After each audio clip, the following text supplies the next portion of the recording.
All right, ladies and gentlemen, welcome to the Wednesday edition of the Steve Malzberg Show from our New York City studios. Right after the presidential debate tonight, we'll have a special broadcast hosted by yours truly, 10 p.m. Eastern, with Sarah Palin, Dick Morris, John Zogby, and many others. Paul Ryan is the nominee to be Speaker of the House.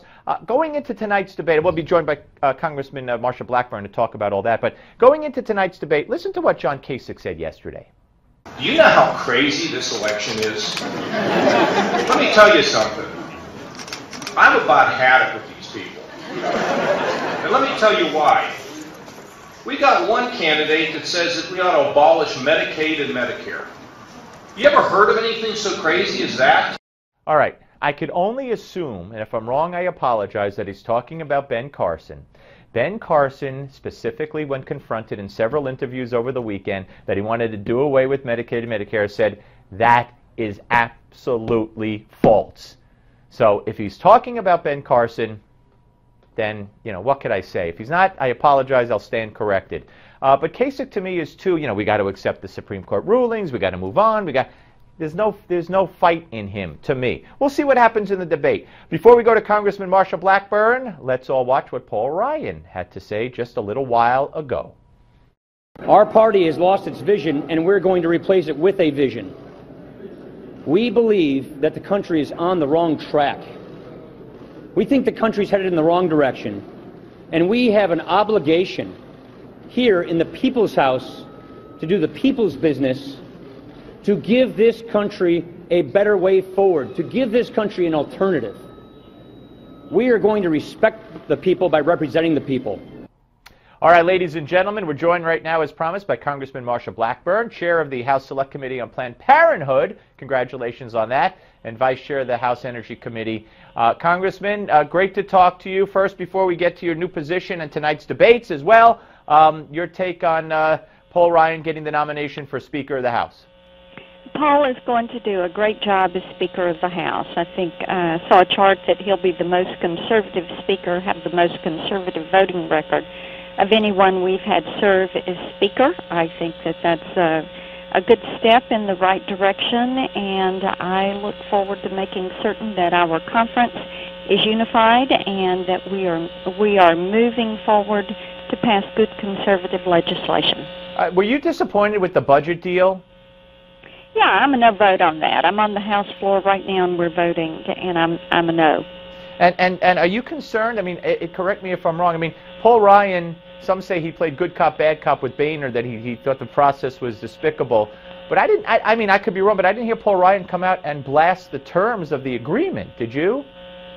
I did not hear him come out and blast the terms of the agreement. I have not talked with him. I don't know if he's voting for it or against it. I don't think he was involved in the negotiation on it. It seemed like it was Boehner and McConnell and the President.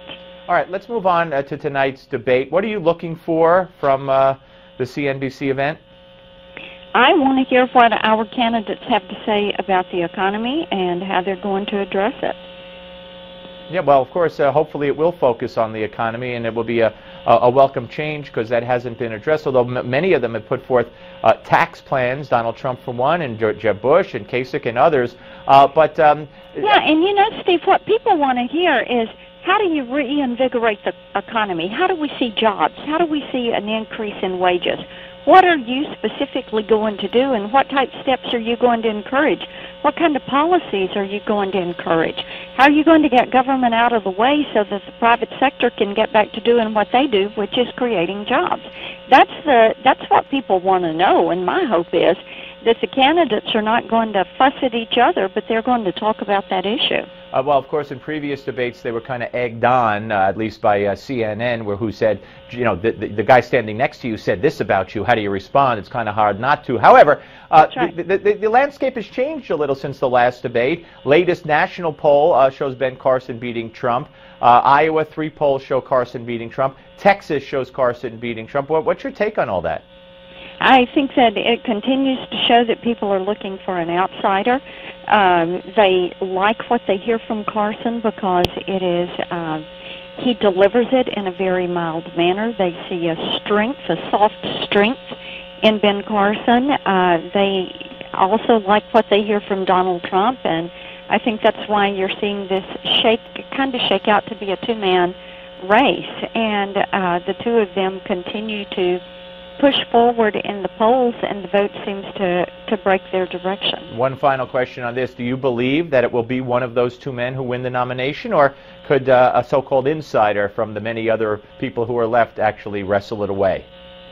I don't know who's going to get the nomination. Do I think it will be an insider? No, I don't think it's going to be somebody who is an insider. I think this is an outsider, anti-establishment sort of year. Okay, fair enough. All right, well, congratulations. Before we get to you on your new position, chairing that new House Select Committee on Planned Parenthood, I want you to listen to this, and we'll all watch. After my experience yesterday, I am just amazed that they are even talking about setting up another special investigative committee, this time to investigate Planned Parenthood. And I think we all know by now that's just code for a partisan witch hunt. Haven't we seen enough of that? All right, Congressman, tell me first of all about the Select Committee on Planned Parenthood, what it's going to do. The Select Panel on Infant Lives. And it's going to look at a couple of things. The medical practices of abortion providers and the business practices of the procurement organizations that have sold the baby body parts. And that is going to be the focus. We're also going to look at the Born Alive Child Act for those children that survive these abortions, second and third trimester abortions, and the partial birth abortions.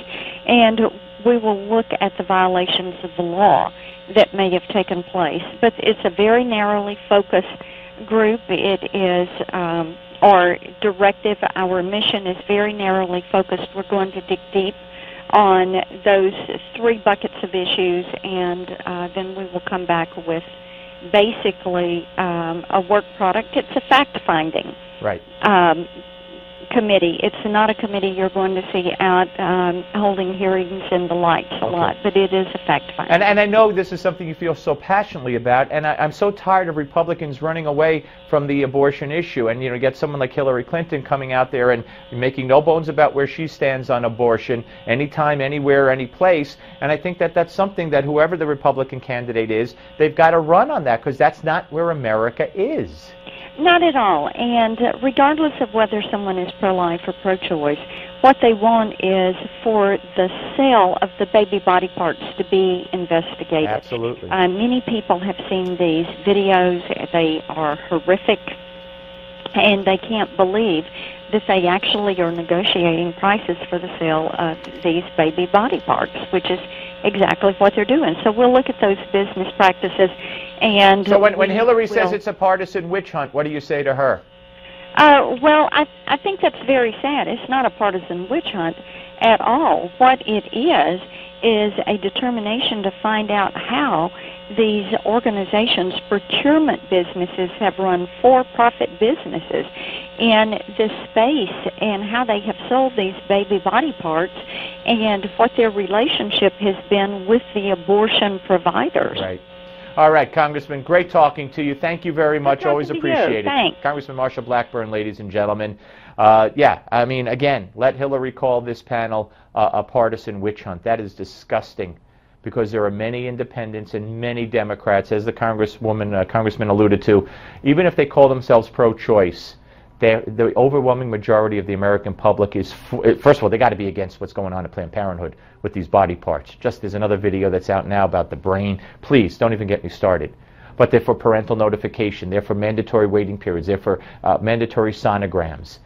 They're for common sense, and they're for a lot of people. Most people are for, you know, the end of partial birth abortion. Hillary and the Democrats are for the opposite. Abortion on demand, no parental notification, anytime, anywhere.